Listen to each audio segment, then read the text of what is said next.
Okay, so we are once again back at the level crossing by Upper Hutt Station.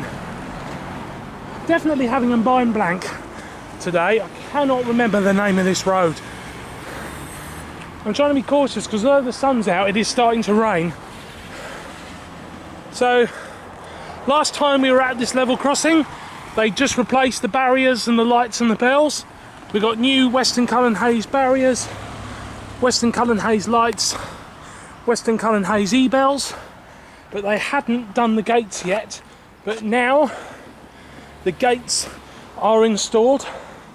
As with the other two crossings recently upgraded on this line, Sutherland Avenue by Trentham and the one by Wallaceville Station, they have once again used the magnetically locked gates with a release button.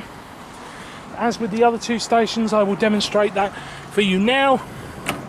Press the button, red light comes on, open the gate, walk through, close the gate. In a minute there should be a click and that light will go out. There it is, light's gone out and the gate is once again locked. Nice high up gate so that nobody can press the button from the outside and use it to jump the crossing. New lights have been installed here, there and another set over there for these 4 pedestrian gates. Those pedestrian gates there are served by a set of lights attached to the barrier mechanism. We've got 4 e-bells now. We've still got the original 2 fitted to the barrier mechanisms that were put in when the barriers were put in. There's now an additional bell there and an additional bell there so that all 4 corners of the crossing and all pedestrian areas are covered. Now, much like Sutherland Avenue, we've just got single magnetic auto control gates on both sides, fairly narrow crossway here. As you would have seen if you watched my video from Wallaceville Station, that crossing had a wider pathway with the double gates on one side. We don't get that here, it's just single gates on both sides. I think that's about all. Now that our first train is already here. Actually, it's up there at Upper Hutt Station, which is the end of the line. So we've just got to wait for it to turn around and come back the other way. Just noticed here by this panel beaters, it looks to me there appears to be a section of barrier arm here, so I'm guessing must have come off one of the old barriers from the old level crossing equipment that was here, and they've obviously been using that, and that obviously unhooks and swings across. They've obviously been using that as their gate. Wonder where they got it from. I wonder if it came off the old barriers here before they replaced it and put this lot in. That is very interesting. Here we go.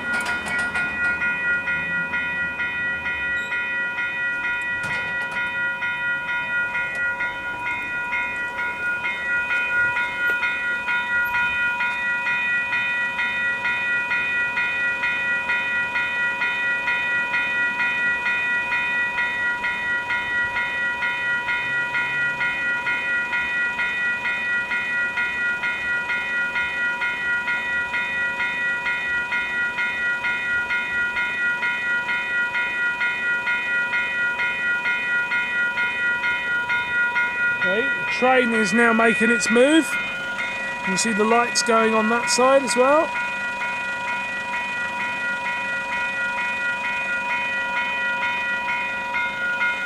Interesting the way that they alternate. Here comes our train.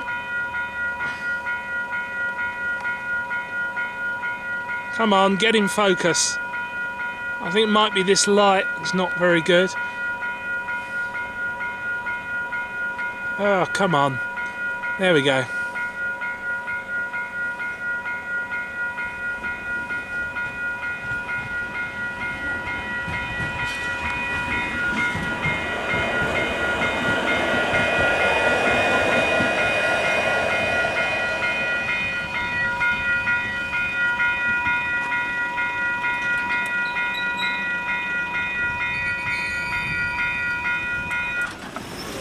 There we go.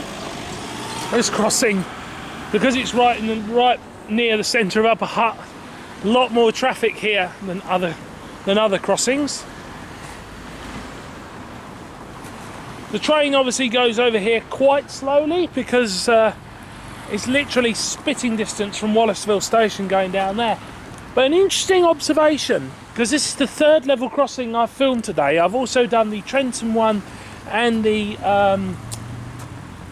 Wallaceville one all today, one after the other. And I've noticed that whilst the other two, the lights flash really slowly and the e-bells are ringing really slowly, at this station the bells are still ringing quite fast and the lights are still flashing at the old speed. So it's interesting that the other two level crossings have been adjusted and this one hasn't. Very odd, very interesting observation. I was expecting this one to be the same as those two, but it really isn't. I think just from here, just while we can, we zoom in up there, you can just see the platforms at Wallaceville station up there. So it really is just a spitting distance away. It's not that far at all. I've just found some more old stuff here as well. Look, I think this is a Kiwi Rail depot here. Yes, it is. There's a Kiwi Rail depot. So there's some more old railway signals. Not from the level crossing, just old train signals. Old level crossing sign. There's an old section of barrier. Some more old signage here. More old level crossing signs down there.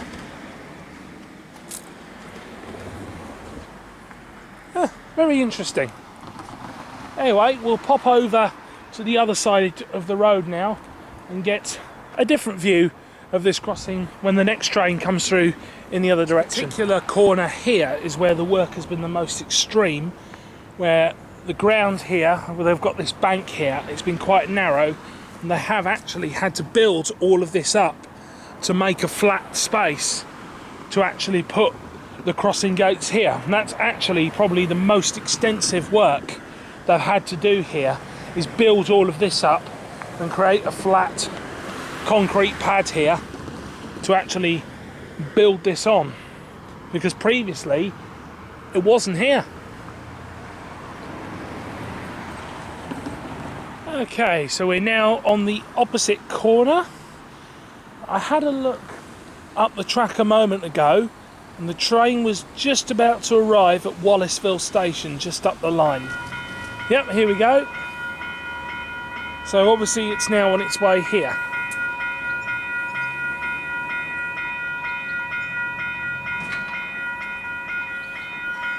We've got a dodgy set of lights up the top, they're a bit flickery.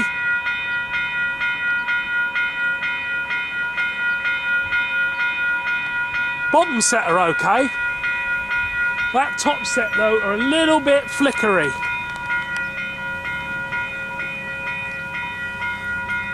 I've seen quite a few of these newer Western Cullen Hayes sets that have been a bit glitchy like that.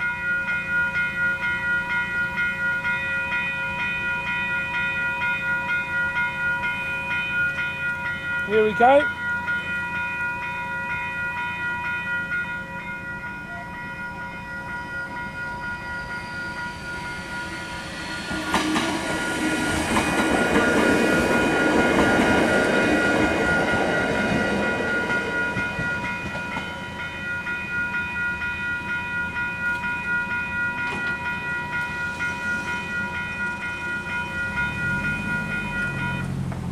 There we go.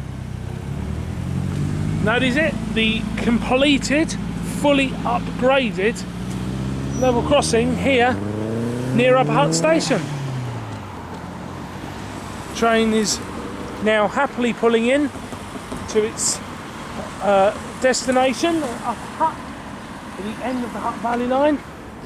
Down that way is Wallaceville station.